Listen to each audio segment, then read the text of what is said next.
Hello and welcome to a very special interview with a duo I've interviewed many times, but today is a very special occasion. If anybody watches Indian sport, would be immensely proud of Esha Singh. 43, breaking the world record which stood 2 years, breaking the junior world record 41, the senior world record 42. Incredible shooting. Many congratulations, Esha. Many congratulations, Ronak. Esha, first reaction. World record holder. Doesn't happen too many times from India. Thank you. It feels surreal, definitely, but I believe I put in the efforts for this, and I think I'm very happy with the overall performance. Ronak, they were showing you at the back, but you had a poker face, no reaction. चलो यार कुछ तो होना चाहिए था. Tension, excitement. Explain to me what was going through your mind.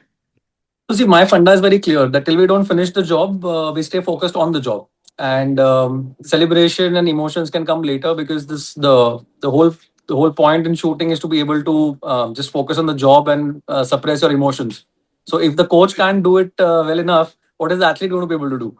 So charity begins at home. So I practice what I preach, and I was confident. I was, in fact, before entering the finals, I met our high performance director outside the range, and I told him we are going to open the account now.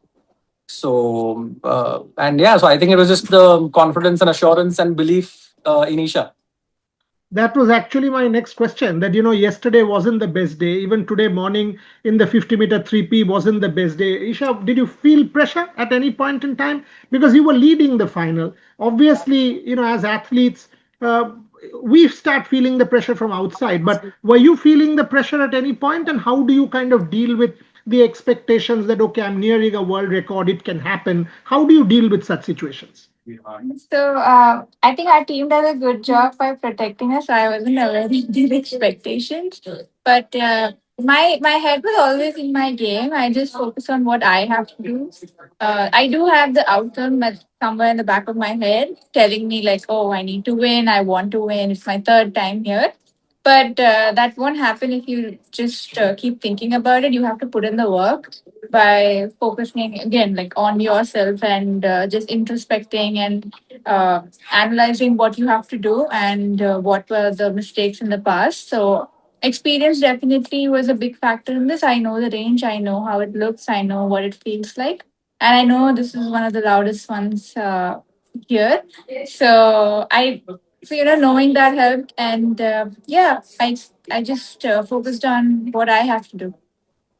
Ronak, Munich is one of the toughest, right? I mean, incredibly tough, one of the most important competitions in the calendar.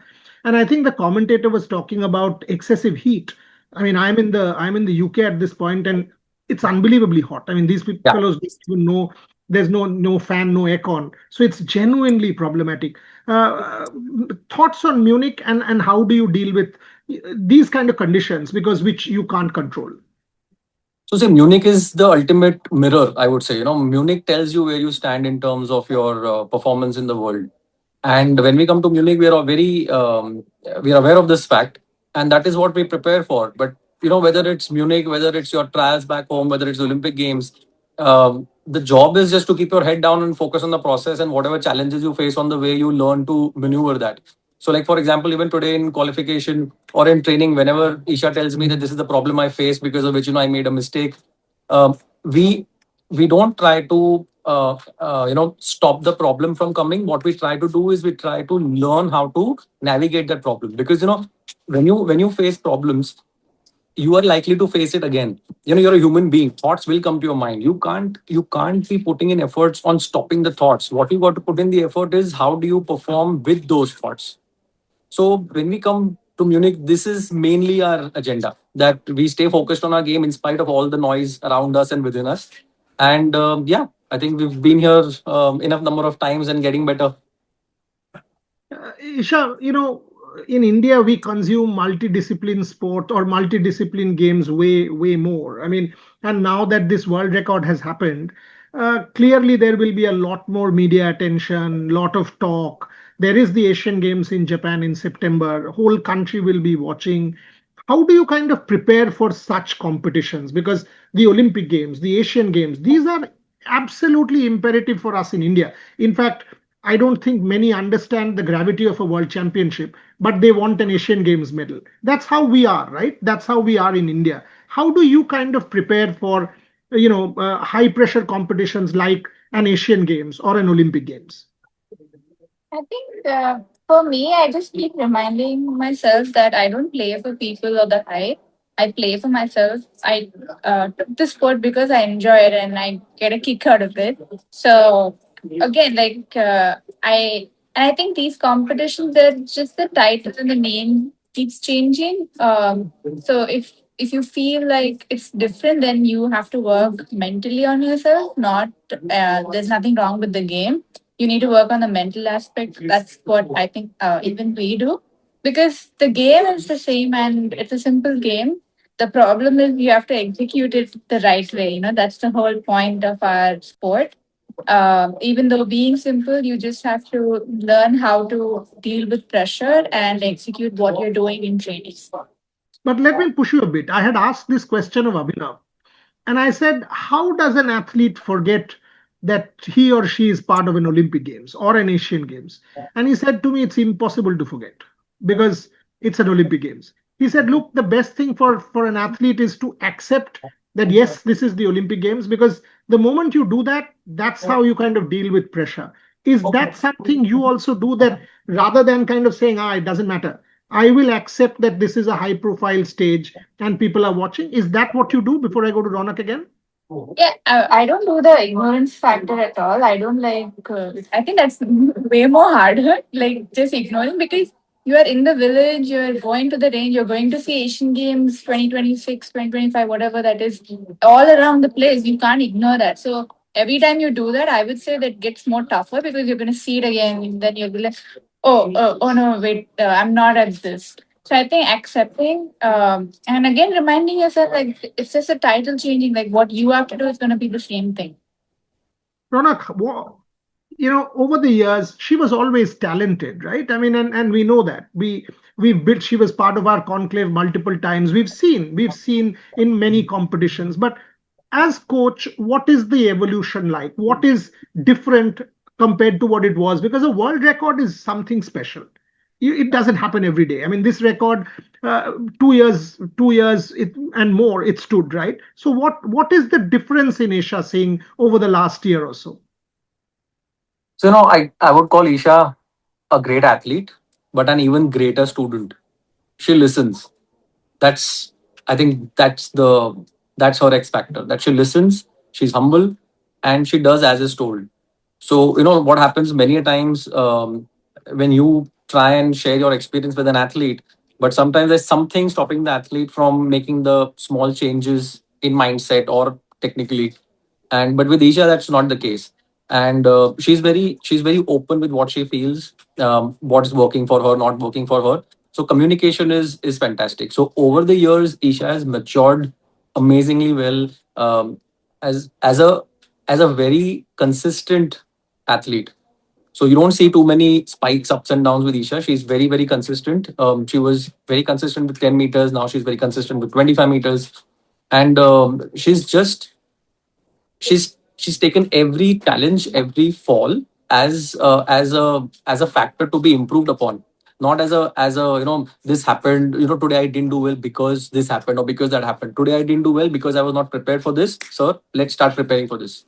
So that's the solution oriented mindset that she has. Till 21. I mean, unbelievable. And in my case, I was watching her and I was thinking, I've known her for 5 years. I mean, I've known her as a kid. She was a teenager, but at 21, the achievements are immense. Yeah. But there's still the world to kind of conquer, the Asian Games and the Olympic Games.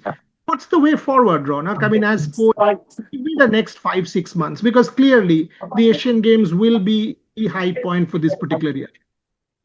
With Isha, we always do a what if scenario. Like even before we went to the Olympics or the last Asian Games, we sit down in one of our training days and we just jot down everything that can go wrong, from her accommodation, from her food, from her transport to something technical to her equipment, anything that can go wrong, and we just get ready for it. So that is what we're going to do. So when we go to the 2026 Asian Games, we know that there's going to be a lot of fanfare, there's going to be a lot of media, there's going to be a lot of attention. So we know it. There's no point hiding from it. we rather just prepare for it. So this is the mindset that we work with on a daily basis, and that's what we will continue doing forward. So there's nothing that we change. Our game plans don't change. What we try and do is, in different situations, we still are able to execute the same game plan, because it's not the 100 different things that you can do. It is that one thing that you can do no matter what. So that is what we try and prepare. And something interesting I just came to my mind. In 2013, Hina had a world record in the finals in the 10-meter air pistol event.